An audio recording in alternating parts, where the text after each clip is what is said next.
السلام عليكم ورحمة الله وبركاته. معاكم أخوكم عامر شكري. أهلا وسهلا بيكم في الكورس بتاعنا الخاص بالسيكوال سيرفر ادمنستريشن. إن شاء الله مكملين مع حضراتكم في المديول الخاص بالبلاننج، وهنتكلم النهاردة عن كيفية اختيار الفيتشرز، أو بمعنى صح selecting features. وده طبعا من المواضيع المهمة جدا اللي بتفرق دي بي اي عن دي بي اي، لان اختيار الفيتشرز ديت حسب اولويات الشغل وحسب متطلبات الشغل. تمام، لان زيادة في عدد الفيتشرز اللي احنا بنسطبها او قلتها بيأثر معانا في البرفورمانس وفي المانجابيلتي والسكيورتي. عشان كده في مبدأ احنا بنستخدمه اللي هو يودين اختصارا you aren't going to need it. بمعنى ان الفيتشرز اللي انت ممكن تسطبها ومش محتاج اليها ديت تقولي نفسك هل الفيتشرز دي فعلا الحاجات اللي انا هسطبها دي هل هي هستخدمها ولا لا. طب ماشي، مدى استخدامك ليه ما هيكون قد ايه؟ تمام، وهتستفيد بيها ولا لا؟ لان لان طبعا الفيتشرز اللي انت مش هتستفاد بيها تمام هتبقى عبارة عن مجرد مساحة مهدرة في الفاضي وبروسيسنج ضايع. وللعلم لو انت مثلا في فيتشرز انت ما سطبتهاش وبعد كده لقيت في حاجة لاستخدامها، ممكن تسطبها عادي، ودي مش هيبقى فيها اي مشكلة خالص. تمام. طيب نيجي بقى للفيتشرز نفسها. الفيتشرز ديت احنا بنصنفها على 2 كاتيجوري. الكاتيجوري الاولاني اللي هو انستنس فيتشرز، وديت على مستوى الانستنس. طيب ايه هو الانستنس اصلا؟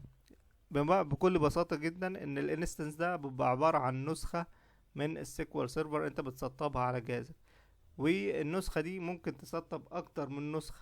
يعني انت ممكن يكون مثلا عندك سيرفر كبير مثلا، السيرفر ده وانت مثلا سوفت وير هاوس مثلا، السيرفر ده عليه انستنس خاصة بشركة مثلا انستنس تاني بشركة كل انستنس فيه عدد من داتابيز، مثلا داتابيز خاص مثلا بالاتش ار، داتابيز خاص مثلا بالاي ار بي، الكلام ده كله.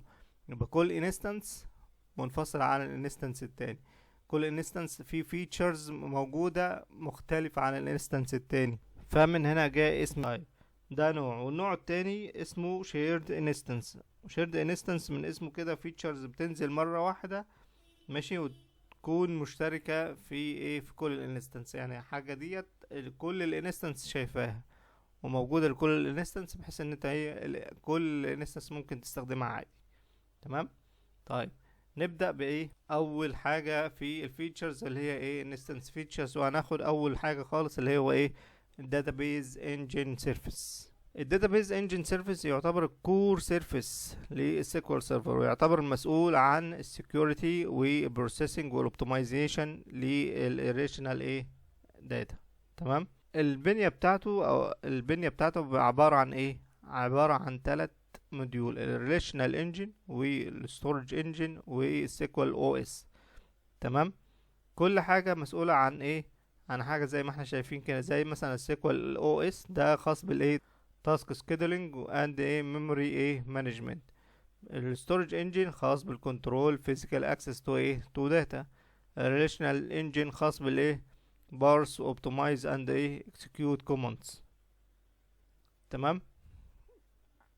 طيب بيحتوي على الداتابيز انجن؟ بيحتوي برضو ليه كومبوننت كده زي مثلا ريبليكيشن كومبوننت، ان داتابيز ماشين ليرنينج، اللانجوج اكستنشن، الفول تكست اند سيمانتك اكستراكشن فور سيرش، البولي بيز كويري سيرفيس، اند دي كيو اس اللي هو داتا كواليتي سيرفيسز فيتشر. ماشي. كل الحاجات ديت ممكن نسطبها طبعا اوبشنال، مش حاجه، يعني حاجه لازمه ان انت تسطبها، بس دي كلها حاجات خاصه database engine سيرفيس. تمام. طيب ايه الفيتشر التانية من الفيتشرز الخاصة الانستنس فيتشرز؟ الفيتشر التانية اللي هي analysis services، وغالبا تسمى الاس اس اي اس، اختصارا سيكوال سيرفر اناليسيس سيرفيس. ودي عبارة عن مجموعة من التولز اللي احنا يعني المسخرة لخدمة الاناليسيس بروسيسنج او حاجة زي كده. وديت ممكن تسطب في 3 موديول او 3 مود. تمام. وده هنشوفه في ايه في السيشنز الخاص بالايه بالسيت اب. اول حاجه اللي هو مالتي دايمنشال اند داتا ايه اند داتا مايننج، والتابولار وباور بيفوت ايه فور شير بوينت. ماشي، ناخد فكره كده عن المودز ديت. اول واحد اللي هو ايه مالتي دايمنشال اند داتا مايننج، ده بيخلي التول ديت او الفيتشرز ديت عندها القدره للتعامل مع الايه المالتي دايمنشال ايه كيوب. ولما نقول مالتي دايمنشال كيوب، كل الناس اللي شغاله ايه داتا اناليسيس ايه هتعرف المصطلح ده. تمام. طيب، وده ده ايه بيخليها طبعا ايه ان هي تقدر تخزن الاجريجيتد داتا في شكل حاجه اسمها الايه الميجرز. ماشي، ده طبعا جزء تاني خالص غير الايه دي بي ايه، ممكن ايه مش هنتكلم عنه او مش هو ايه داخل جوه الايه الكورس بتاعنا. ماشي، المود التاني اللي هو التوبولار، وده عنده القدرة على حفظ الايه الداتا في شكل حاجة اسمها بقى مايكروسوفت بي اي سيمانتك ايه موديل. تمام. يبقى الايه مالتي دايمنشال اند داتا مايننج، المود ده خاص بالتعامل مع الايه مالتي دايمنشال ايه كيوب. المود التاني اللي هو التوبولار خاص بالايه التعامل مع الداتا في شكل مايكروسوفت بي اي سيمانتك ايه موديل. تمام. طيب، المود التالت اللي هو الايه عبارة عن اكستنشن اصلا من الايه من الاكسل. يعني باور بيفوت ده انت هتسمع مصطلح مثلا ايه في الاكسل اللي هو بيفوت تيبل، هو ده يعتبر اكستنشن من الاكسل. تمام. وده بتقدر تستخدمه مع الايه الداتا لا اكبر من ايه من 2 جيجا. تمام. ده كده يعتبر الايه التو فيتشرز المهمين جدا في الانستنس ايه فيتشرز، اللي هم ايه داتابيز انجن سيرفيس والاناليسيز ايه سيرفيس. ندخل بقى على الايه الشيرد فيتشرز. اول فيتشرز من الفيتشرز الخاصة بالشيرد ايه فيتشر هو الداتا كواليتي كلاينت. ماشي، ودي عبارة عن ايه جي او اي كده تقدر من خلاله تدير الحاجة اللي اسمها الدي كيو اس اللي احنا كنا قلنا عليها ديت من الكومبوننت الخاصة بالايه الداتابيز انجن. تمام، اللي هي داتا كواليتي ايه سيرفيسز. دي تول بتخليك انت تقدر تتعامل مع الدي كيو اس. ماشي، في ايه بقى في تطابق الداتا الانتجريشن بتاع الداتا مثلا والكليننج بتاعها. طبعا احنا شفنا ليه عشان بس نفرق بين الدي كيو اس اللي هو ايه السيرفيس او الكومبوننت الخاصه بالداتابيز انجن ديت ايه انستنس فيتشرز. ماشي، عشان تقدر تتعامل بقى معاها في شيرد فيتشر بتستطب مره واحده اللي هي ايه لكل الانستنس اللي هي الداتا كواليتي كلاينت. ماشي، دي بالنسبه للايه الشيرد فيتشر. تمام. طيب، ايه الفيتشر التانية اللي هو الايه الانتجريشن سيرفيسز، وهي عبارة عن ايه ETL اللي هو الاكستراكت ترانسفورم اند لود، اللي هي ده الاختصار بتاعها يعني. دي بتقدمها الايه السيكوال سيرفر كتول ETL قوية جدا. وطبعا خلال الفيرجنز القديمة كان الايه الانتجريشن سيرفيس ده جزء لا يتجزأ من الايه الداتابيز انجن، يعني ده كان اساسا جزء من الداتابيز انجن. ماشي، على الرغم من كده لازم يتسطب برضو ايه لوحده علشان بيكون في فيتشرز جوه الانتجريشن سيرفيسز ديت لازم تتسطب لوحدها كشيرد فيتشرز. معنى كده ان هو ايه كان الاول انستنس عادي انستنس فيتشرز من ضمن الكومبوننت الخاصه داتابيز انجن. بس هو دلوقتي بقى شيرد فيتشر لان هو في كومبوننت خاصه لازم تتسطب لوحدها. تمام. طيب، الانتجريشن سيرفيسز باكج ديت بتستخدم حاجه اسمها كنترول فلو، ومن اسمه كده هو المسؤول عن اداره الفلو اوبريشن. تمام. زي مثلا ايه الفلو اوبريشنز مثلا زي البالك انسيرت. لو انت بتعمل بالك انسيرت مثلا لوب للترانزاكشن الكلام ده كله هو هو بيستخدم كنترول فلو. ماشي، الكنترول فلو ده ممكن يحتوي على اكتر من داتا فلو، والداتا فلو ده عبارة عن مجموعة من الداتا سورسز المختلفة. تمام، مش شرط يكون ريليشنال داتا سورس طبعا. ماشي، والترانسفورميشن والديستنيشن والكلام ده كله، واللي بتديك في الاخر باورفول فريم ورك عشان تقدر تعمل ميرج وديسبريس وترانسفورم. تمام، دي الانتجريشن سيرفيسز. ان هي بتسهل عليك اصلا، بمعنى صح او بمعنى ابسط بتسهل معاك، بتسهل عليك الايه ترانسفورميشن والايه والاكستراكت زي ما اتكلمنا كده، واللود بين الريليشنال داتا والنون ريليشنال داتا. تمام. دي وظيفة عموما كده الانتجريشن سيرفيسز يعني. تمام. طيب ايه الفيتشر بقى الايه الاخيرة؟ ايه الفيتشر التالتة؟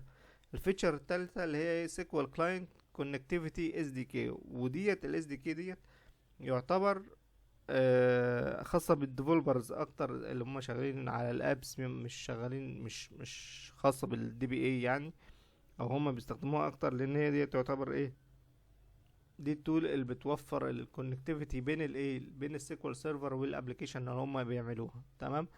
وبنستخدم او بنسمي بقى الديفلوبر في الحالة دي اللي هو ايه سيكوال نيتيف ايه كلاينت. تمام. ده بالنسبة لايه سيكوال كلاينت كونكتيفيتي اس دي كي. تمام. طيب الحاجة دي بقى الايه الرابعة، دي من الحاجات اللي عاوزة لها اصلا كورس الماستر داتا ايه ماستر داتا سيرفيسز. والفيتشر زي ما قلنا كده الماستر داتا سيرفيس ديت عاوزة كورس لوحدها ليه؟ لان هي عبارة عن داتابيز مسؤولة عن ادارة الماستر داتا. ايه الماستر داتا ديت؟ وليكن كده كمثال بسيط، احنا عندنا دلوقتي شركة فيها اكتر من سيستم. تمام. سيستم مثلا خاص بالاتش ار، سيستم خاص بالاي ار بي، سيستم خاص بحاجة تانية مثلا خاصة بالشغل الاوبريشن بتاع الشركة نفسها. تمام. في حلقة وصل بين التلاتة سيستمز دول، مثلا وليكن الايه الموظف او الديبارتمنت او القسم يعني او كده يعني. تمام. الحاجات ديت تمام اي تغيير فيها انت لازم كل ادمن على السيستم دي يغير فيها. يعني مثلا في موظف جاي جديد فهيضاف على السيستم الخاص بالاتش ار، في هيضاف على السيستم الخاص بالاي ار بي مثلا عشان نشوف مثلا الفيكسد اسيتس اللي هو واخدها، او الحاجات العهد اللي عليه مثلا، او الحاجات الخاصه بالاي ار بي مثلا الخاصه بيه، الخاص مثلا شغل الاوبريشن نفسه بتاع الشركه نفسها، سواء هو بيبيع او بيشتري او هو بيعمل حاجه يعني بيعمل ترانزاكشن جوه الشركه. تمام. فلازم يتضاف جوه التلاته. وموظف اتشال مثلا فلازم هيتشال من جول من ايه السيستمز دي كلها. طيب احنا ممكن في الماستر داتا ديت يعتبر ده ماستر داتا لكل السيستمز دي، فبتحط في الماستر داتا بيز دي. تمام.